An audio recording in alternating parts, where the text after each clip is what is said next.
There are four properties of matrix addition.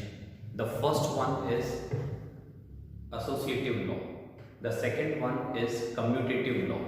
The third one is existence of additive identity. And fourth one is existence of additive inverse. तो हम लोग यहाँ पर एक एक करके इन सारी प्रॉपर्टीज को देखते हैं. सबसे फर्स्ट हम लोग बात कर रहे हैं regarding commutative law.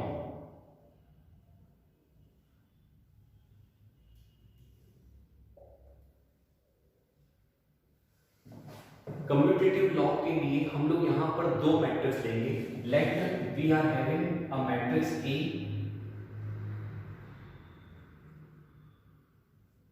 And matrix B of same order. दोनों ही मैट्रिक्स कैसी हैं? हमारे पास एक ही ऑर्डर की है. इट मींस कि अगर ए का ऑर्डर n इंटू n है तो b का ऑर्डर भी n इंटू n है. अब हम लोग यहां पर ये दो मैट्रिक्स को ऐड करते हैं.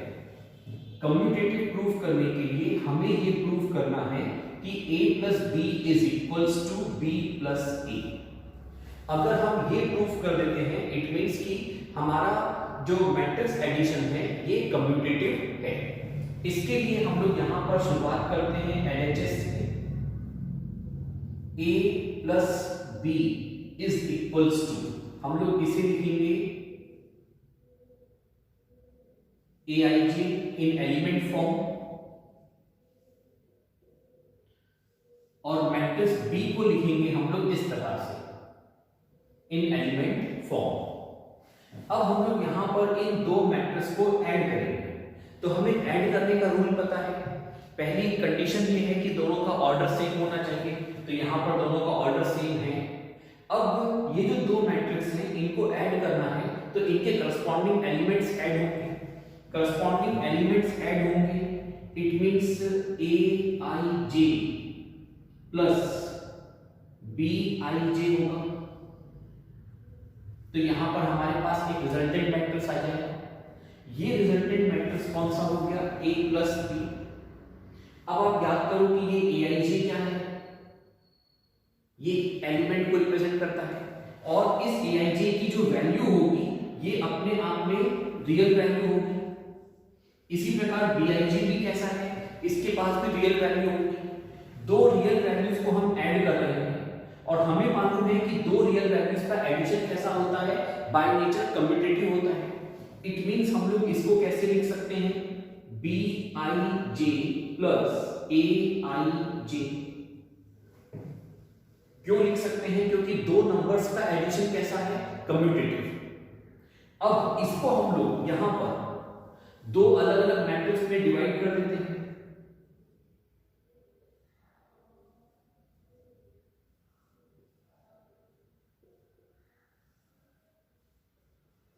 तो यहां से हमारे पास क्या आ गया? b plus a. It means की addition of two matrix is commutative. आप ये नोट डाउन कर लें.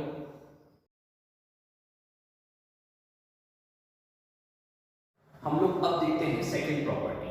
द सेकंड प्रॉपर्टी इज कि addition of two matrix is associative. यहां पे हम लोग अब चेक कर रहे हैं एसोसिएटिव लॉ.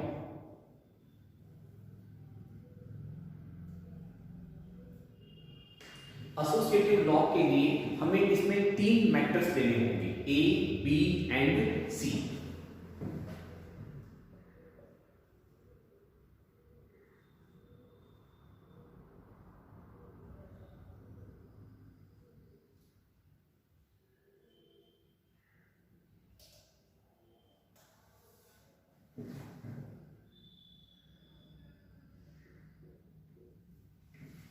तो एसोसिएटिव लॉ के लिए हमें यहां पर तीन मैट्रिक्स लेने होंगे और तीनों का ऑर्डर सेम होना चाहिए.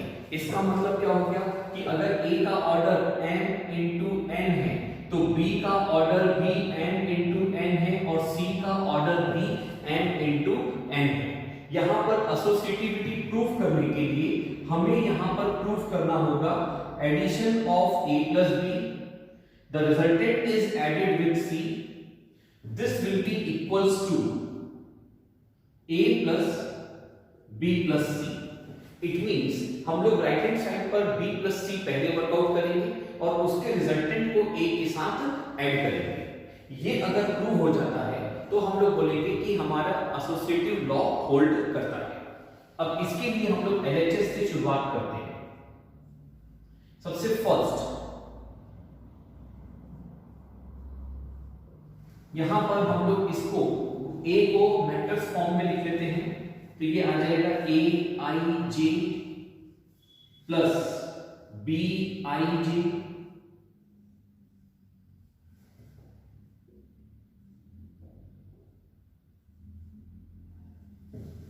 अब इसके अंदर ये जो दोनों मैट्रिक्स हैं ए और बी, हम लोग इस पर पहले एडिशन वर्कआउट करेंगे क्योंकि यहां पर एक ब्रैकेट लगा हुआ है। तो हम सबसे पहले इस ब्रैकेट को सॉल्व करेंगे। तो यहां पर हमारे पास क्या आ जाएगा, इन दोनों को मिलाकर के एक रिजल्टेंट मैट्रिक्स बन जाएगा, सिंगल मैट्रिक्स। अभी तक ये दो अलग अलग मैट्रिक्स थे, अब ये क्या हो गया, एक सिंगल मैट्रिक्स में कन्वर्ट हो गया।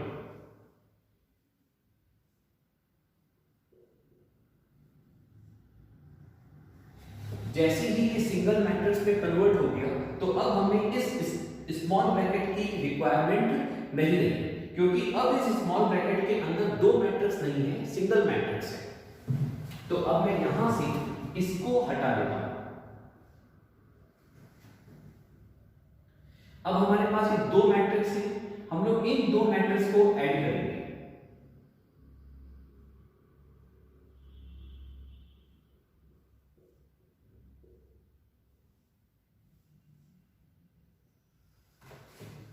So now we are having a single matrix in which each and every element is sum of matrix A, B and C. अब हम इसको वापस से ब्रेक करते हैं दो मैट्रिक्स में।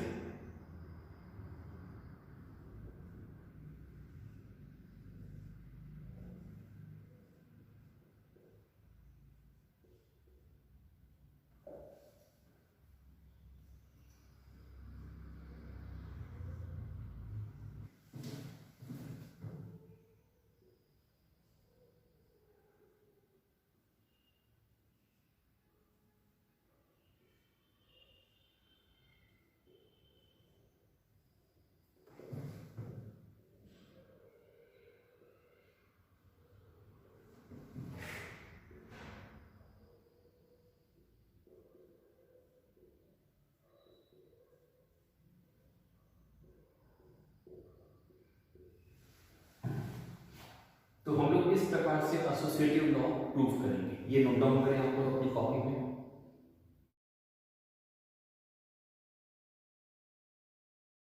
तो हम लोग अब थर्ड वन देखने जा रहे हैं, एग्जिस्टेंस ऑफ एडिटिव आइडेंटिटी। ये एडिटिव आइडेंटिटी का मतलब क्या है? इसका मतलब है एक ऐसा मैट्रिक्स जिसको हम लोग किसी भी मैट्रिक्स के साथ ऐड करें तो वो रिजल्टेंट मैट्रिक्स वापस से जो ओरिजिनल है वो आ जाए। हम इसको बोलेंगे एडिटिव आइडेंटिटी। फॉर एग्जांपल हमारे पास एक मैट्रिक्स है ए,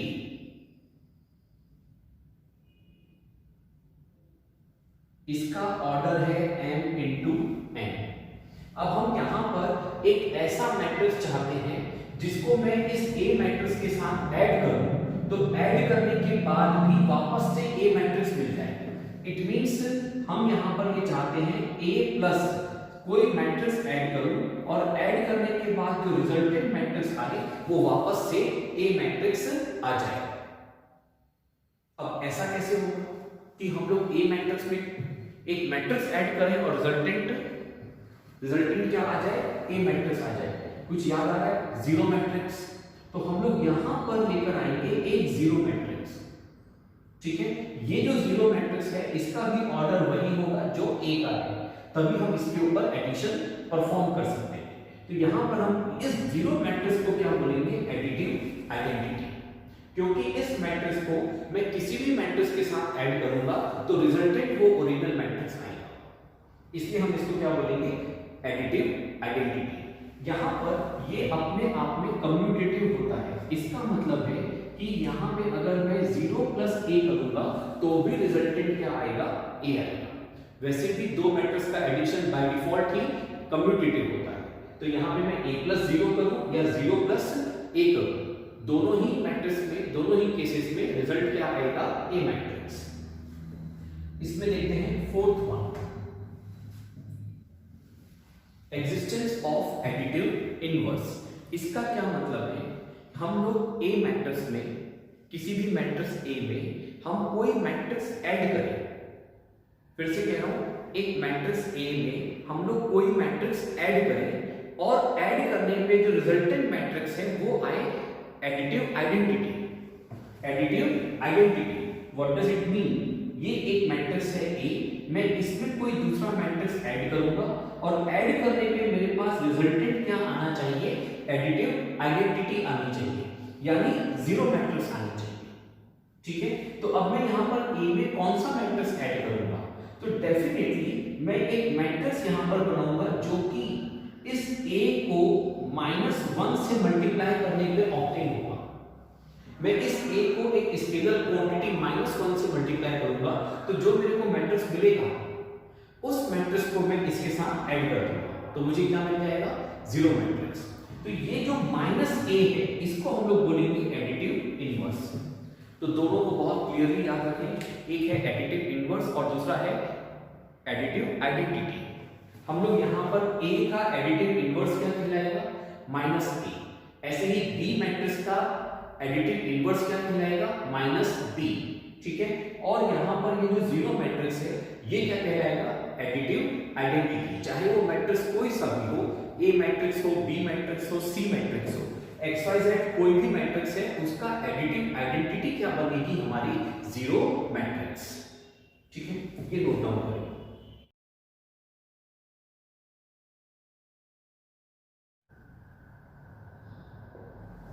अब हम लोग देखते हैं next property, that is what, properties of scalar multiplication. इसके अंदर हम लोगों को तीन प्रॉपर्टीज देखनी है। The first one is,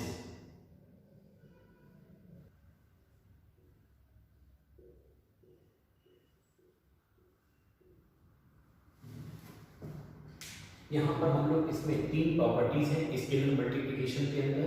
first one है, एक स्केलर क्वांटिटी को हम लोग दो मैट्रिक्स के एडिशन से मल्टीप्लाई करते हैं। इसका मतलब है कि पहले हम A और B दो मैट्रिक्स को ऐड करेंगे और ऐड करने के बाद उसको हम लोग स्केलर क्वांटिटी से मल्टीप्लाई करेंगे।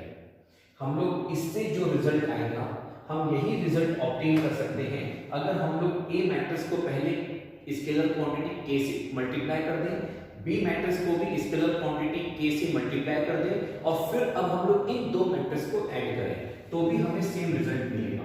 इसको हम लोग क्या कह रहे हैं, स्केलर मल्टीप्लिकेशन की फर्स्ट प्रॉपर्टी। ऐसे ही इसमें सेकंड वन है कि दो स्केलर क्वांटिटी को पहले हम ऐड करें और फिर वो जो रिजल्टेंट आएगा उसको मैट्रिक्स A से मल्टीप्लाई कर दें। इंस्टेड ऑफ दिस हम इसको ऐसा भी कर सकते हैं कि पहले हम इस स्केलर क्वांटिटी को A मैट्रिक्स से मल्टीप्लाई करें, फिर L जो स्केलर क्वांटिटी है उसको मैट्रिक्स A से मल्टीप्लाई करें, और फिर इनके रिजल्टेंट को हम लोग इन दोनों मैट्रिक्स को ऐड कर दें, तो वो जो रिजल्ट आएगा वो इसके इक्वल आएगा। एंड द थर्ड वन के अंदर दो स्केलर क्वांटिटी है और दो मैट्रिक्स है, इनका हम आपस में मल्टीप्लिकेशन कर रहे हैं। ठीक है, तो यहां पर इसको नोट डाउन करें।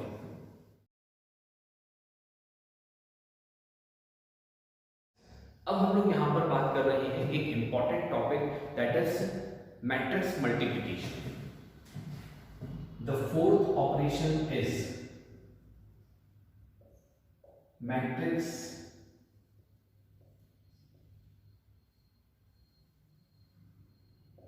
Multiplication.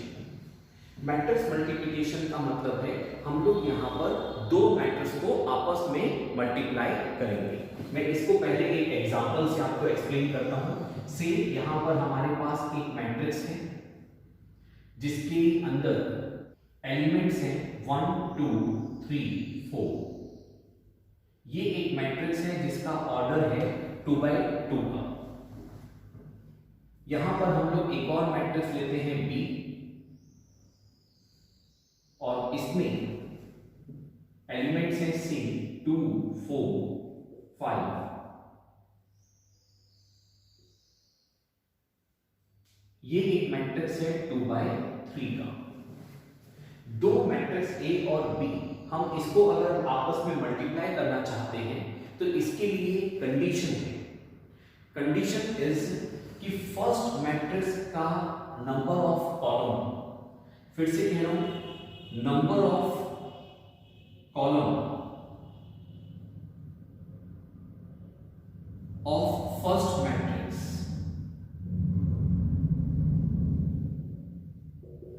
This must be equal to number of rows in second matrix. अगर सेकेंड मैट्रिक्स के नंबर ऑफ रोज से ये इक्वल है तो ही हम ये मैट्रिक्स मल्टीप्लिकेशन कर सकते हैं, अदरवाइज ये मैट्रिक्स मल्टीप्लिकेशन नहीं हो सकता है। इसका मतलब है कि यहां पर ये दोनों अगर इक्वल है तो ही हम ये मैट्रिक्स मल्टीप्लिकेशन कर सकते हैं। तो number of column of first matrix is equals to number of rows in second matrix. अब सेकेंड वन है कि जब हम लोग इन दो मैट्रिक्स को मल्टीप्लाई करेंगे तो मल्टीप्लाई करने पे जो हमारा रिजल्टेंट मैट्रिक्स आएगा, इस रिजल्टेंट मैट्रिक्स का ऑर्डर क्या होगा, तो ये फर्स्ट मैट्रिक्स के number of rose into second matrix के नंबर ऑफ कॉलम, इससे हमारा मैट्रिक्स का रिजल्टेंट मैट्रिक्स का ऑर्डर डिसाइड होगा। इसमें मैं आपको फिर से कहूं तो वो जो दो हमारी चीजें रह गई ऑर्डर के अंदर, यहां पर रो रह गया फर्स्ट मैट्रिक्स में और सेकंड मैट्रिक्स में क्या रह गया था, कॉलम। तो इनसे मिलकर के क्या डिसाइड होगा, रिजल्टेंट मैट्रिक्स का ऑर्डर डिसाइड होगा। हमारे केस के अंदर ये जो रिजल्टेंट मैट्रिक्स बनेगा इसका ऑर्डर आएगा 2/3। अब ये 2/3 का जो मैट्रिक्स बनेगा, मैं इस मैट्रिक्स को नाम दे रहा हूं। अगर मैं इसको नाम दे रहा हूं AB matrix, if I am giving the name AB matrix, तो यहां पर इसके अंदर जो 6 एलिमेंट्स बनेंगे मैं इनको नाम दूंगा AB11, then AB12, AB13 and so on.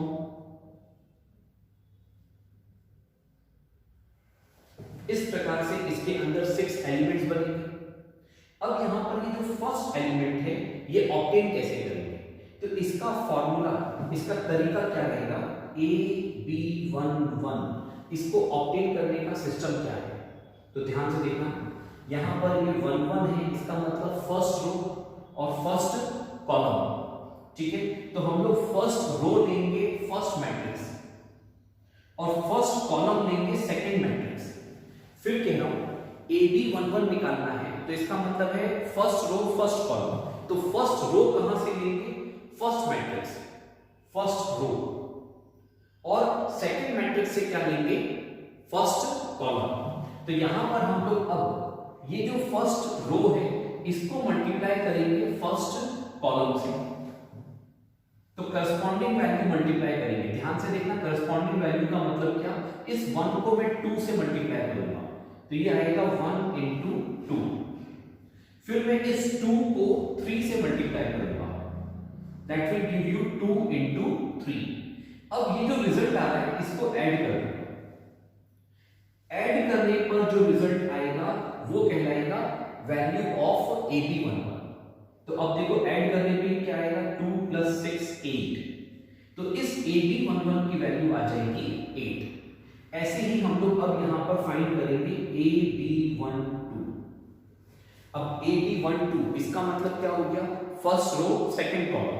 First row कहां से लेंगे हम लोग, फर्स्ट मैट्रिक्स से, और सेकंड कॉलम इसका मतलब ये कहां से लेंगे हम लोग, सेकंड मैट्रिक्स से। तो अब मैं यहां पर फर्स्ट रो को सेकंड कॉलम से मल्टीप्लाई करूंगा तो वे अगेन करस्पॉन्डिंगली मल्टीप्लाई करेंगे। 1 into 4 तो मैं डायरेक्ट लिख दूं 4, ठीक है। 2 into 8 that will give you 16, तो 4 + 16 that is 20। In this manner हम लोग यहां पर सारे एलिमेंट्स फाइंड करेंगे, ठीक है। निकालते हैं AB13।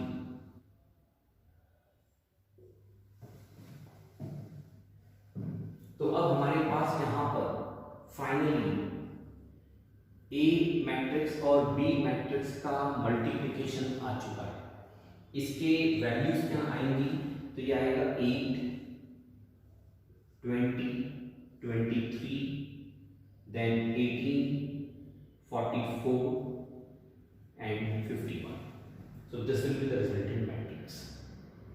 अब यहाँ पर क्या बात याद रखनी है, मैट्रिक्स मल्टीप्लिकेशन इंपॉर्टेंट टॉपिक है, ध्यान से सुनना. मैट्रिक्स मल्टीप्लाई करते समय क्या ध्यान रखना है कि हमें जो रिजल्टेंट एलिमेंट चाहिए, हम इसमें देखेंगे कि रो कौन सी है और इसका कॉलम कौन सा है. ठीक है, और फिर यहाँ पर अगर रो 1 कॉलम 1 है तो हम लोग इसमें फर्स्ट मैट्रिक्स का रो 1 लेंगे और सेकेंड मैट्रिक्स का कॉलम 1 लेंगे. इसको यदि मैं जनरलाइज फॉर्म में लिखने की कोशिश करूं तो हम लोग यहाँ पर इसको ऐसा मान लेते हैं कि ये जो AB मैट्रिक्स है इसको मैंने नाम दे दिया C. ये हो गया C मैट्रिक्स.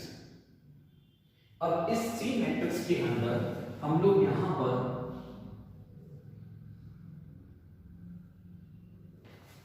इसके जितने भी एलिमेंट्स हैं इसको मैं नाम दे रहा हूं CIK. CIK इसका मतलब क्या है, तो इसके लिए पहले आप ये समझो कि हम लोग ये जो मैट्रिक्स A है इसके एलिमेंट्स के लिए हम लोग यहाँ पर लिख रहे हैं AIJ और B मैट्रिक्स के एलिमेंट्स के लिए हम लोग यहाँ लिख रहे हैं BJK. अब यहाँ पर मैं लिख रहा हूँ CIK. CIK का मतलब है हम लोग इन सभी एलिमेंट्स के बारे में बात कर रहे हैं. ये कैसे ऑब्टेन होगा, तो इसके लिए हम लोग यहाँ पर निकालेंगे summation AIJ into BJK where J is moving from 1 to n. इस फॉर्मूला से हम लोग ये सभी एलिमेंट फाइंड आउट करेंगे. अब देखो इस फॉर्मूला को मैं यहां पर फिट करके बताता हूं इन एलिमेंट्स के अंदर. हमने यहां पर निकाला AB11. AB11 में I हमारा है 1 और K हमारा है 1. अब देखो I भी 1 है और K भी 1 है. ठीक है, I 1 है मतलब फर्स्ट रो लेंगे फर्स्ट मैट्रिक्स में से. K 1 है तो हम लोग सेकेंड मैट्रिक्स में से भी फर्स्ट कॉलम लेंगे. अब हम लोग यहाँ पर इसको मल्टीप्लाई करेंगे तो इसमें यहाँ पर ये जो है इसके लिए मैं कहूंगा कि इस 1 के लिए I तो 1 है और J भी 1 है इस 1 के लिए. ठीक है, अब मैं इसको मल्टीप्लाई किससे करूंगा, इस 2 से. इस 2 के लिए J 1 है और K भी 1 है क्योंकि इसकी पोजीशन क्या है 1 1. आप ध्यान से देखो इसकी पोजीशन को हमने इंडिकेट किया था JK से, तो इसका J भी 1 है और K भी 1 है. ठीक है, अब हम लोग यहां पर इन दोनों को मल्टीप्लाई कर देंगे. ठीक, तो जब मैं इन दोनों को मल्टीप्लाई करूंगा तो मेरे पास यहां पर क्या आ गया, ये एलिमेंट आ जाएगा 1 into 2. अब इसके बाद क्या करेंगे, तो J चेंज करेंगे. ये J अब 2 हो जाएगा. इसका मतलब है ये जो 2 है इसके लिए I आपका 1 है और J 2 है. ठीक है, यहां पर इस 3 के लिए हम लोग देखें तो J आपका 2 है और K आपका 1 है. इसका मतलब है हम लोग यहाँ पर I और K चेंज नहीं कर रहे हैं, सिर्फ क्या चेंज हो रहा है, J चेंज हो रहा है. यही बात हम यहाँ इंडिकेट कर रहे हैं कि J चेंज हो रहा है. तो हम लोग अगर यहाँ पे C11 फाइंड करना चाहते हैं तो हम इसको ऐसा लिखेंगे A11 into B11 plus A12 into B21 in this manner. ठीक है, इसी प्रकार से ये सारे वैल्यूज फाइंड आउट किए. ठीक, अब आपका काम क्या है, इसमें आपको ना एक्सरसाइज 2 आप देखें एनसीईआरटी के अंदर, तो ये पूरी एक्सरसाइज आपको कंप्लीट करके लानी है. ठीक है, फिर हम लोग नेक्स्ट लेक्चर में इनके डाउट्स लेंगे.